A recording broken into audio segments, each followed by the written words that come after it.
আসন্ন ঈদুল আজহা উপলক্ষে জামালপুরের বকশীগঞ্জে কোরবানির মাঠ কাঁপাবে ২০ মণ ওজনের রাজাবাবু। যতই দিন ঘনিয়ে আসছে ততই রাজাবাবুর হাঁকডাক বেড়েই চলেছে। আগামী কোরবানির জন্য প্রস্তুত করা হয়েছে রাজাবাবুকে। কাঠমিস্ত্রি রফিক ও সুফিয়া দম্পতির ৩ বছরের চেষ্টায় কোরবানির জন্য পুরোপুরি প্রস্তুত হয়েছে এই পশুটি। খোঁজ নিয়ে জানা গেছে, জামালপুরের বকশীগঞ্জ পৌর এলাকার পাখিমারা গ্রামে ৩ বছর আগে নিজের ব্রাহ্মা জাতের গাভীর একটি ষাঁড় বাছুর কোরবানির জন্য লালন পালন শুরু করেন কাঠমিস্ত্রি রফিকুল ইসলাম। সারাদিন কাজে ব্যস্ত থাকায় বাছুরটি সযত্নে বড় করেন তার স্ত্রী সুফিয়া বেগম। তিলে তিলে বড় করা সেই বাছুরটির নাম দেয়া হয় রাজাবাবু। এই দম্পতি পরম আদরে নিজের সন্তানের মতো যত্ন নেন রাজাবাবুর। ৩ বছর পর সেই বাছুরটি এখন সত্যিকারের রাজাবাবুতে পরিণত হয়েছে।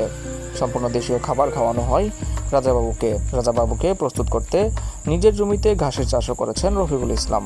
উপজেলা প্রাণী সম্পদ কার্যালয়ের কর্মকর্তাদের পরামর্শে কাঁচা ঘাস, ভুসি, চালের খুদ খাওয়ানো হয় পশুটিকে। প্রতিদিন গোসল করানো সহ নিজের সন্তানের চেয়েও রাজাবাবুকে বেশি যত্ন করেন এই দম্পতি। দীর্ঘ ৩ বছর পর রাজাবাবুর ওজন দাঁড়িয়েছে এবার ২০ মণে। আগামী কোরবানিতে রাজাবাবুর দাম হাঁকাচ্ছেন ১২ লাখ টাকা। রাজাবাবুকে কিনতে ইতিমধ্যেই স্থানীয় পাইকাররা আসছেন পাখিমারা গ্রামে। তবে সন্তোষজনক দাম পেলেই গরুটি বিক্রির কথা জানিয়েছেন গরুটির মালিক রফিকুল ইসলাম।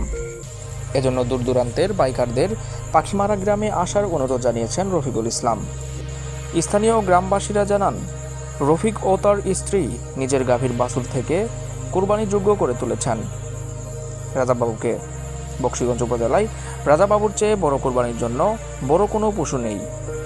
রফিক সুফিয়া দম্পতি যেভাবে গরুটিকে লালন পালন করেছেন তা সত্যিই অনুকরণীয়। তাই দূর দূরান্তের ক্রেতাদের আসার অনুরোধ জানিয়েছেন স্থানীয়রা।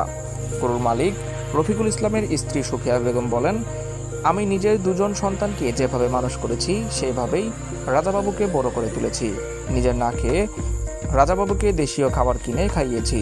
তবে রাজাবাবুকে বিক্রির কথা বলতেই আবেগপ্লুত হয়ে পড়েন সুফিয়া বেগম। গরুর মালিক রফিকুল ইসলাম বলেন, আমি সম্পূর্ণ দেশীয় পদ্ধতিতে গরুটিকে বড় করেছি। কোরবানির জন্য যেহেতু বিক্রি করা হবে, তাই কোনো ধরনের ইনজেকশন বা মোটা তাজাকরণের ওষুধ ব্যবহার করা হয়নি। নিয়মিত খাবার দেওয়া সহ রাজাবাবুর পরিচর্যার কারণে রাজার ওজন হয়েছে ২০ মণ। স্থানীয়ভাবে হাজার হাজার পশু কোরবানির জন্য প্রস্তুত করা হয়েছে।